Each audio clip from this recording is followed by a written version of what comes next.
A lot of this isn't going to make sense to you, and I'm sorry about that. I'm just gonna start at the beginning, with the house.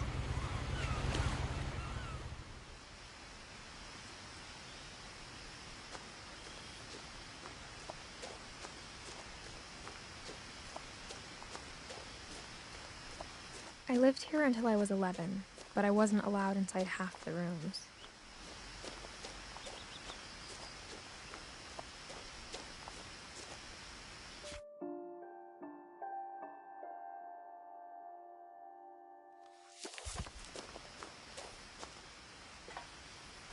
Inside the mailbox were bills from 7 years ago, marked urgent, open immediately. I hadn't been back since my brother Lewis's funeral.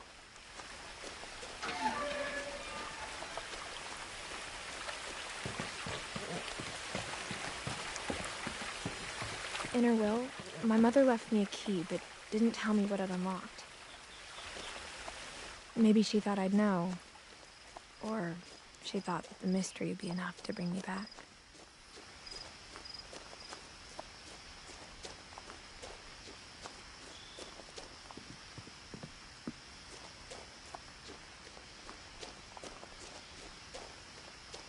No one had driven this way in a long time, but I saw a few hoof prints.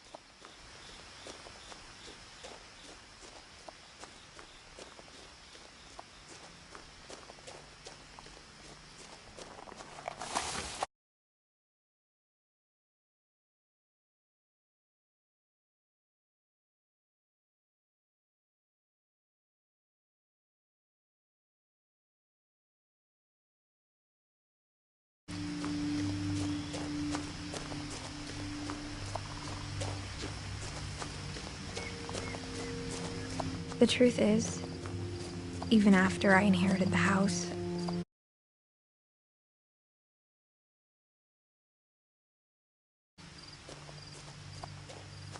but now I had questions about my family that only the house knew the answers to.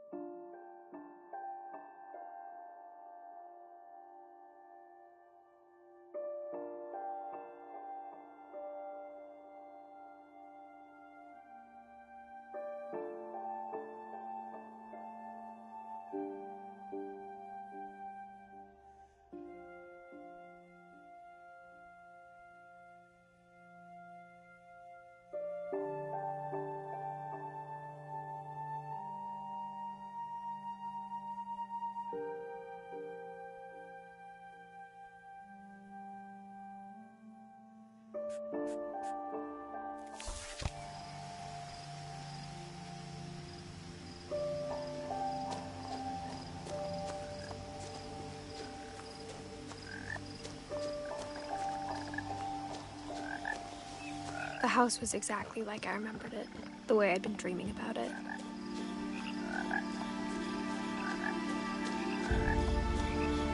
As a child, the house made me uncomfortable in a way I couldn't put into words.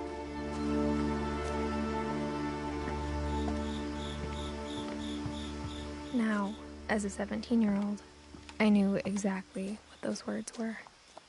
I was afraid of the house.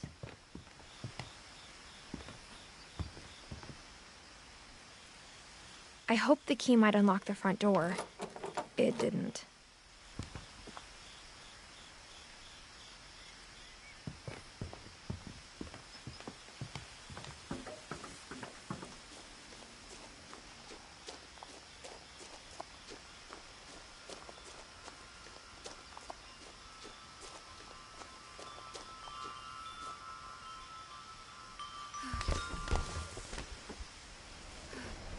Crawling through the doggy door used to be a lot easier when I was 11.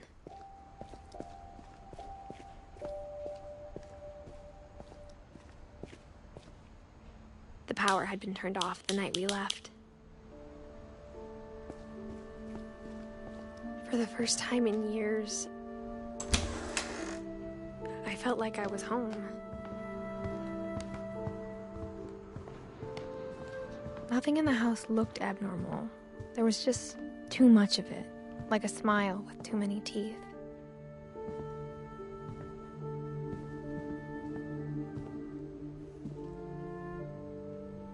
After Milton disappeared, Mom sealed up all the bedrooms.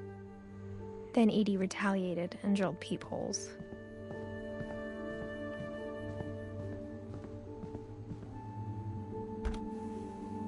My Grandpa Sam spent 7 years sharing a room with his dead brother, Calvin.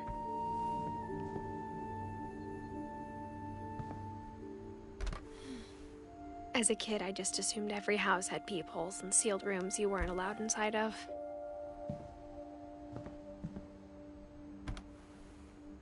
The last time I was in Edith Sr.'s room, I was 10 and she was painting my portrait.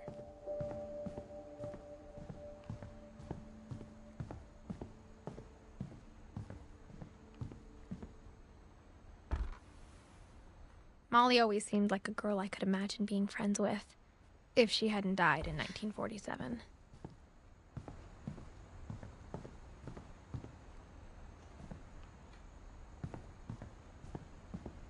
I spent a lot of time playing in Great Uncle Walter's room. Lewis told me there were secret passages, but I never believed him.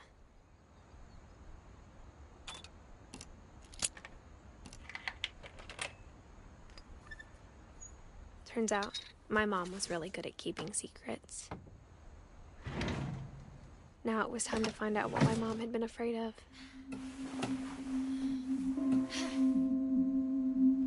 Reading this, maybe it sounds like I had a plan, but I had no idea what was behind that door.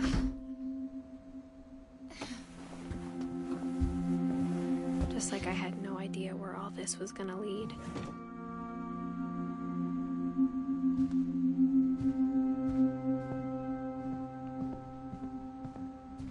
I grew up looking at Molly's room through the peephole.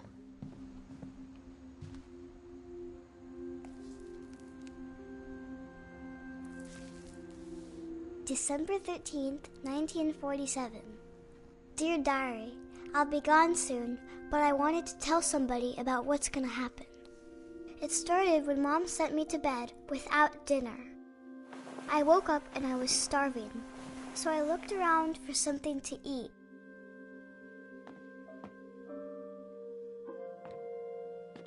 The gerbil food was dry, but I didn't mind it.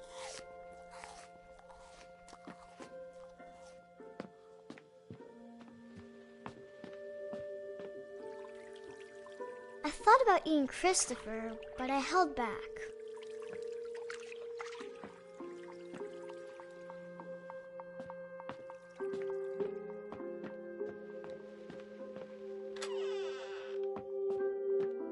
I kept eating and eating.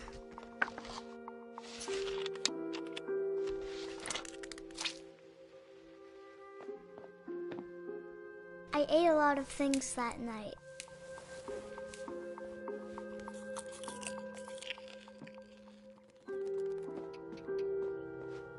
Then I heard chirping outside my window. It was a barn swallow going back to her nest. I reached out for her.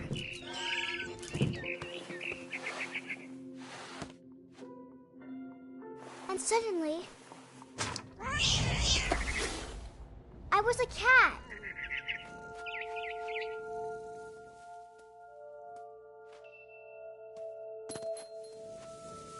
I tried to be quiet, but the bird was really scared.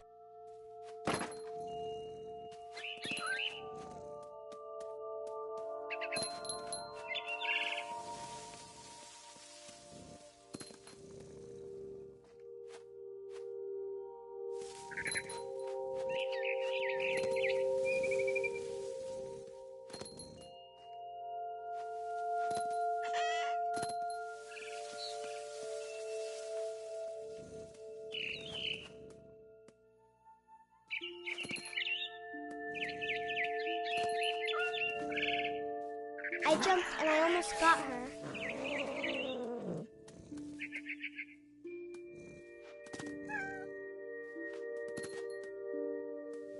I could tell she was getting really tired. Now I was up in the big tree. I promised Dad I wouldn't climb it anymore. All I cared about was eating that mama bird. I gobbled her up. Suddenly, I was an owl. First, all I heard was the wind. Then I heard little teeth nibbling in the grass.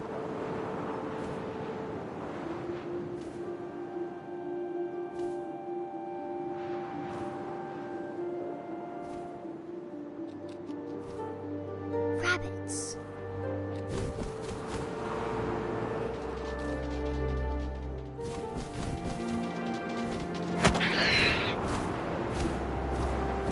I imagined his face looking up and seeing mine through my talons. I swallowed him up, and I didn't chew one bit. Then I flew off to find something bigger.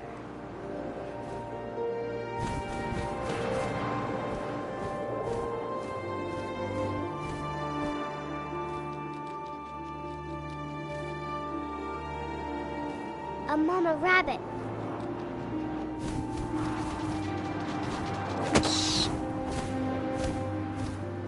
She was almost too big to carry. I started choking, but I couldn't stop eating. And suddenly, I was a shark.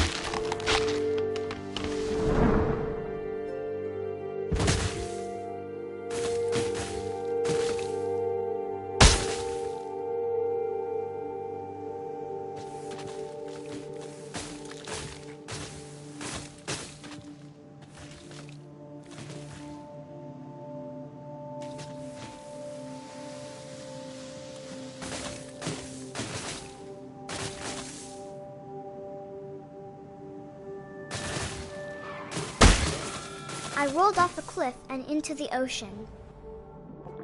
Now, I was hungrier than ever.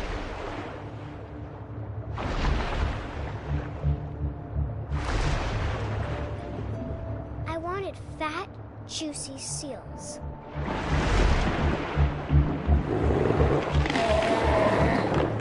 I tore off her flipper, and it tasted really good.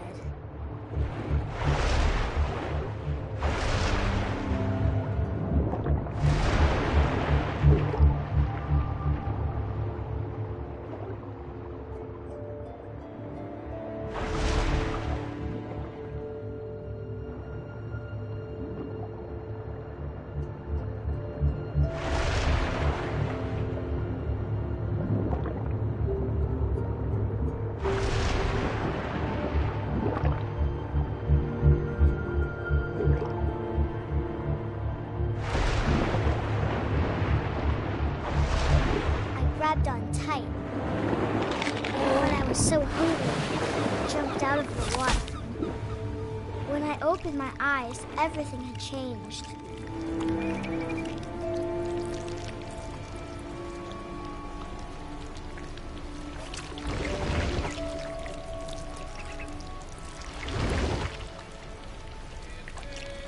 Now I was a monster, and I smelled people everywhere.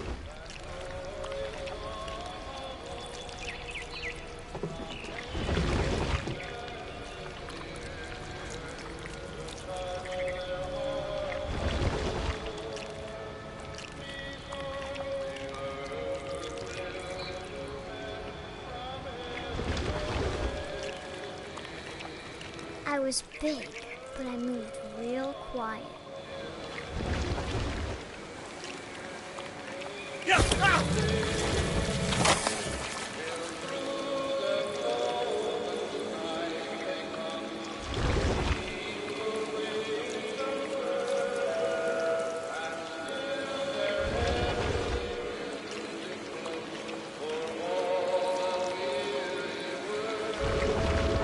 I wanted to stop, but also I didn't.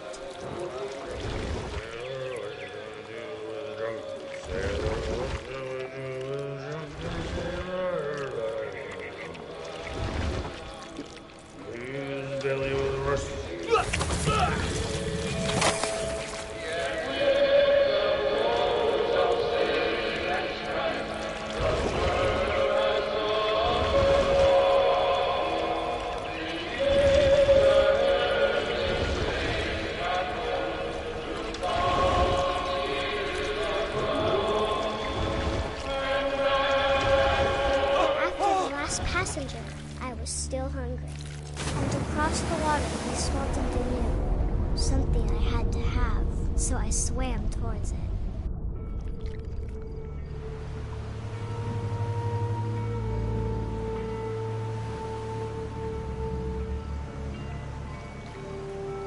I slithered onto the sand, and the good smell went into an old pipe.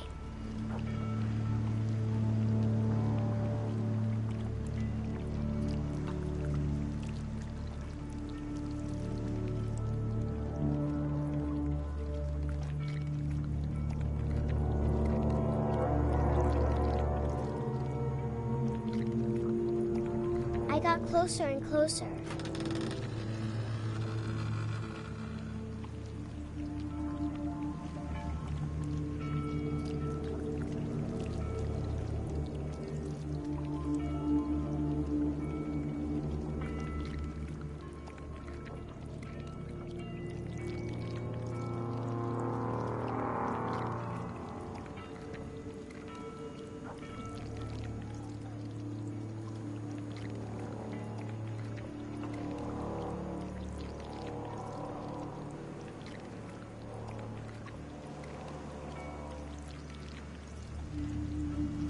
All of my stomach started growling. And suddenly, I was me again. I held my breath for a long time, but I couldn't hear anything. I think it's waiting for me to fall asleep. But it's not going to wait much longer. It needs to feed, and we both know I will be delicious.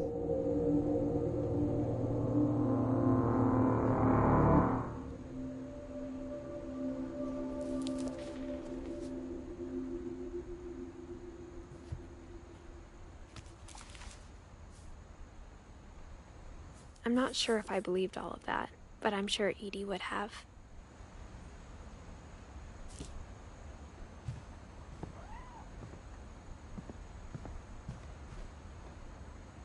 Molly's gerbil had a tiny bedroom with its own even tinier gerbil cage.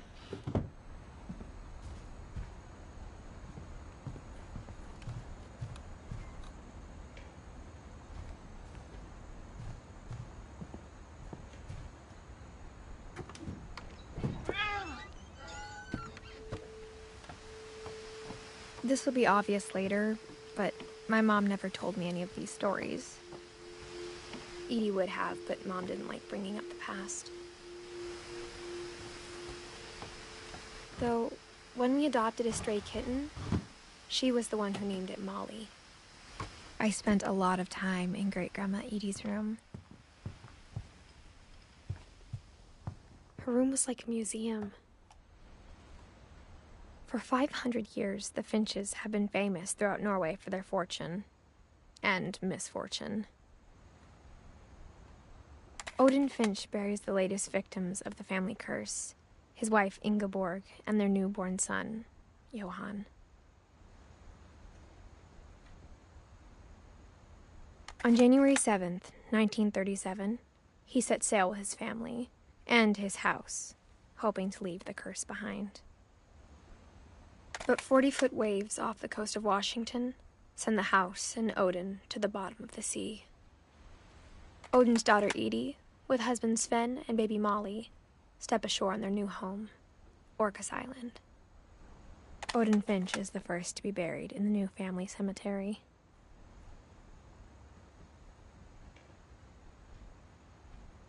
His daughter Edie is already dreaming of a new Finch house.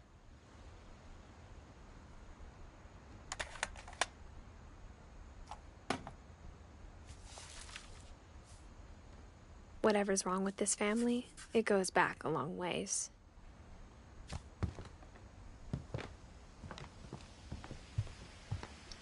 When Edie told people Sven was killed by a dragon, she could also have said he was building a dragon-shaped slide that collapsed. She could have, but she didn't.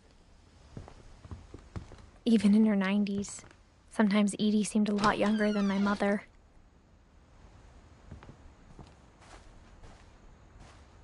The only trace Grandpa Sam's first wife, Kay, left on the house was the pink bathroom.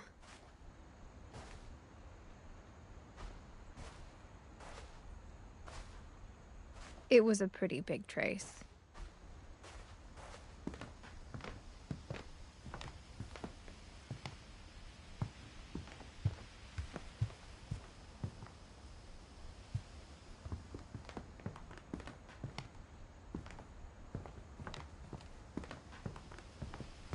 Louis died a week before we left, but Edie had already started to memorialize him.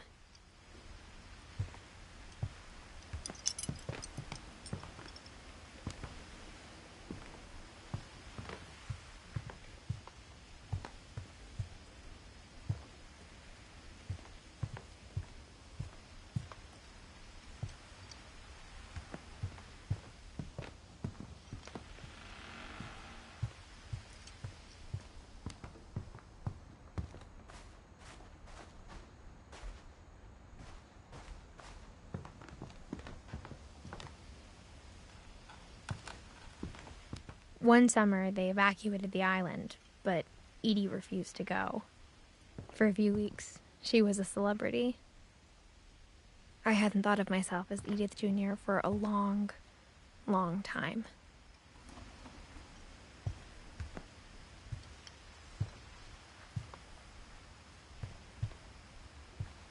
Edie gave a big interview about a mole man living under the Finch house. My mom was furious.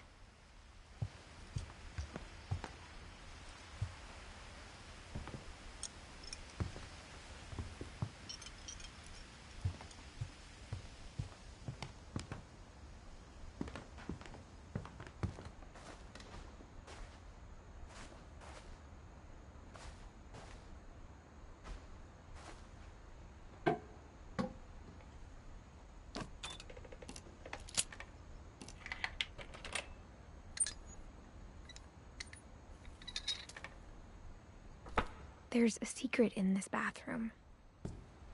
It's in the last place you would look. It isn't in the cupboard. It's hidden in this book.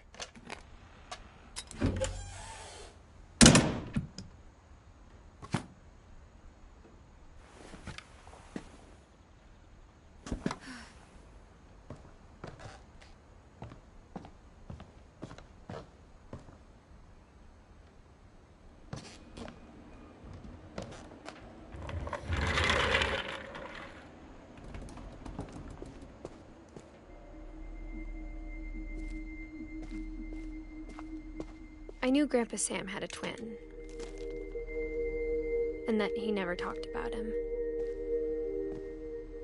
I guess my grandpa didn't like history any more than my mom did.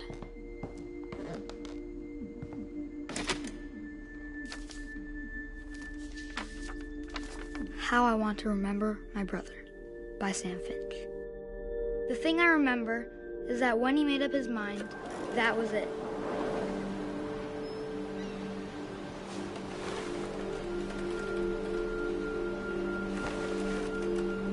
My brother said he'd die before he ate another mushroom, and he did.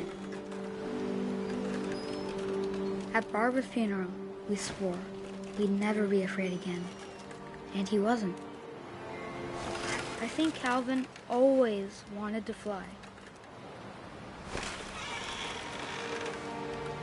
Sam! Calvin! Dinner's ready! Coming! But that day, he finally made up his mind to do it. I told him going around was impossible. Maybe if I hadn't said that, Calvin! I'm not gonna tell you again! maybe if the wind hadn't picked up, then maybe he'd still be here. But I doubt it. I think he'd already made up his mind. That's what I want to remember about my brother.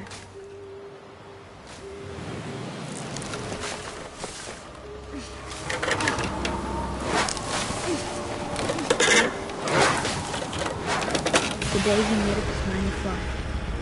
And he did.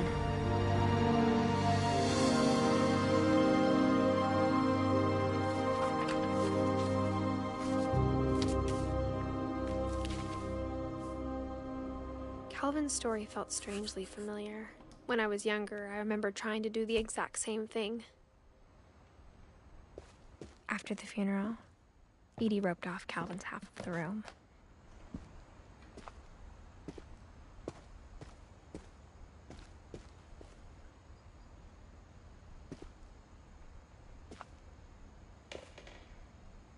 Mom said Grandpa Sam enlisted at 18 and never set foot in the room again.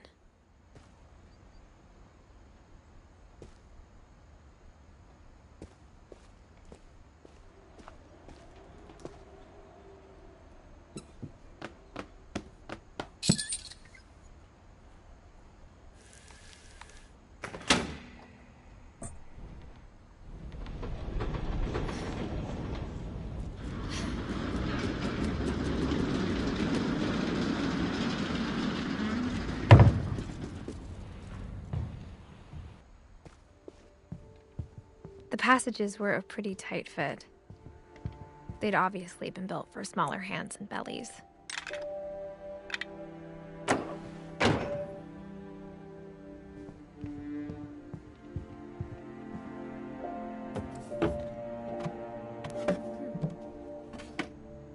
Growing up, I always thought of Barbara as a child star.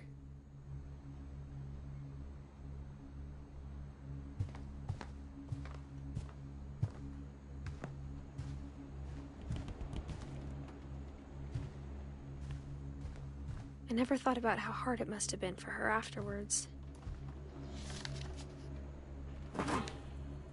Of all the stories people wrote about Barbara's death, I'm surprised Edie saved this one.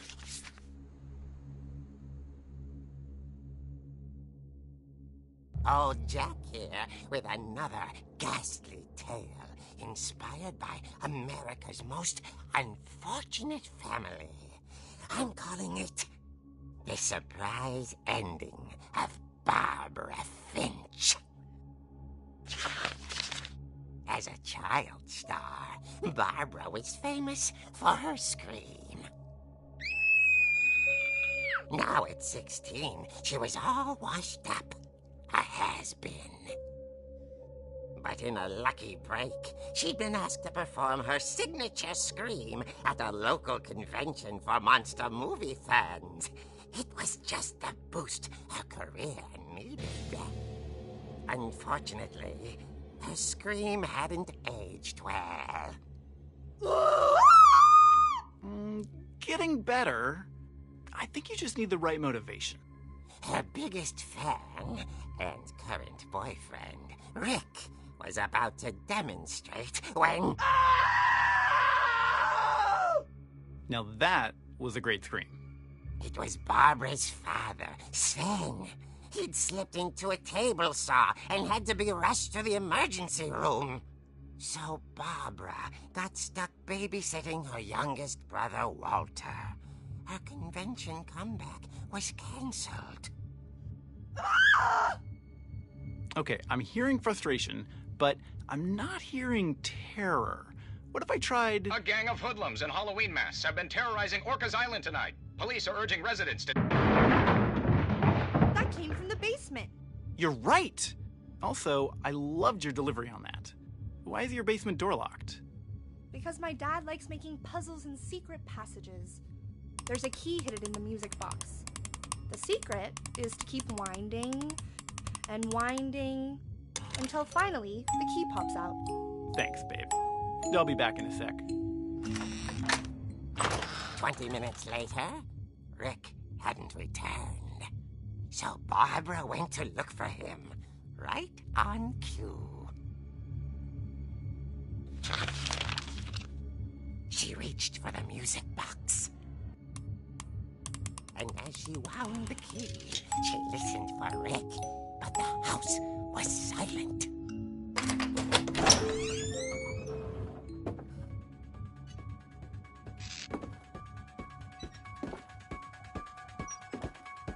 She found Rick's crutch and imagined the worst.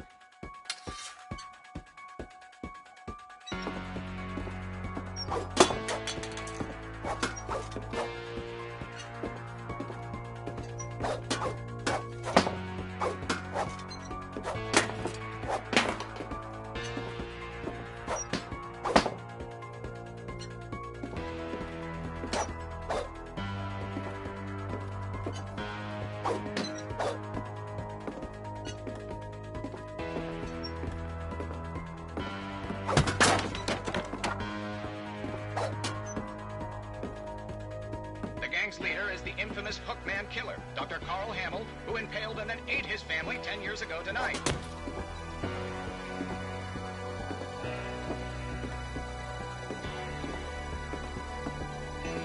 The old fridge rattled and grew stale. Oh dear! Oh! Rick? Barb, relax. I was just trying to scare you to help you find your scream. Well, I'm not scared, Rick. I'm furious. Then act furious. All I'm getting from you now is that you're hurt and confused and you're... She threw him out, but she kept a little something to remember him by. Barb, have you seen my other crutch? And she was still holding it when she fell asleep watching the late picture show. Hours later... Barbara! Walter, what's going on up there? Ah! Okay, I'm coming up, but if this is a trick, you're dead, Walter.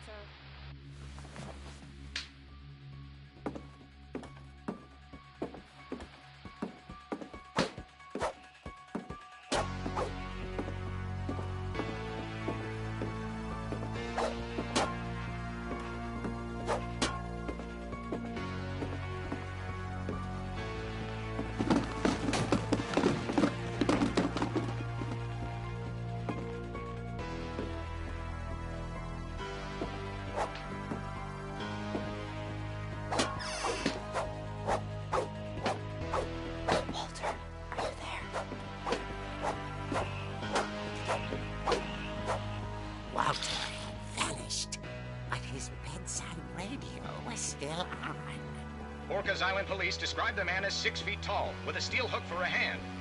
Residents are urged to lock all doors and windows and notify the police of any suspicious activity. Barbara turned, saw the hook man, and was speechless. He was quite smashing. And where he was, he couldn't get enough of Barbara. Okay, Barbara, there's gotta be another way out of here. That night, she played her part beautifully.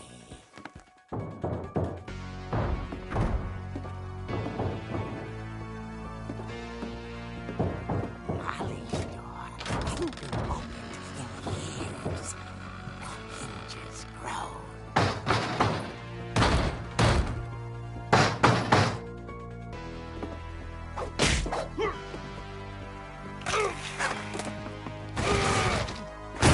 He wasn't moving, but she sensed the story might not be over yet.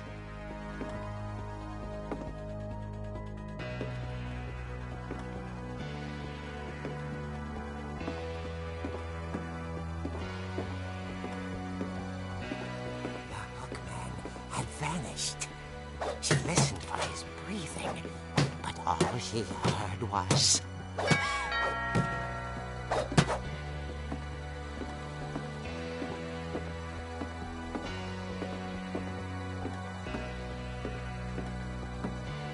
At the door, she heard whispering.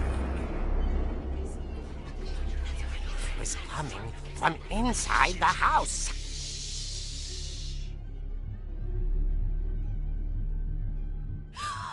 Oh dear. The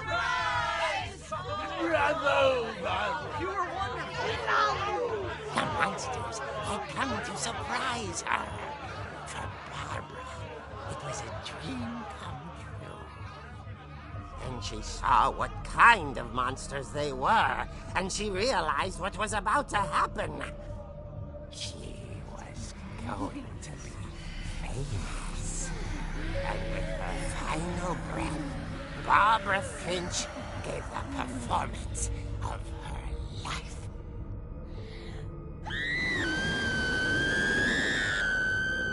I wasn't there myself, but I hear Barbara was magnificent.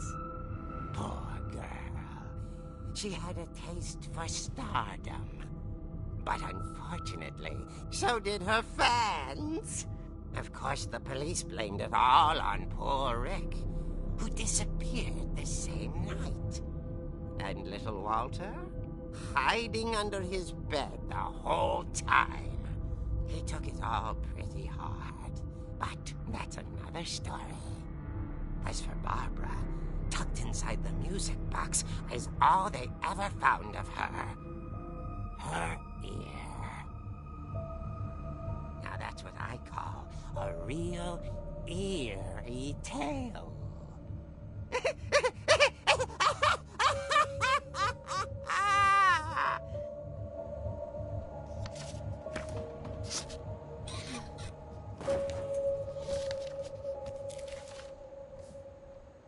Edie told me all Barbara wanted was to be remembered, as absurd as that comic was. Maybe what Edie saw was a happy ending.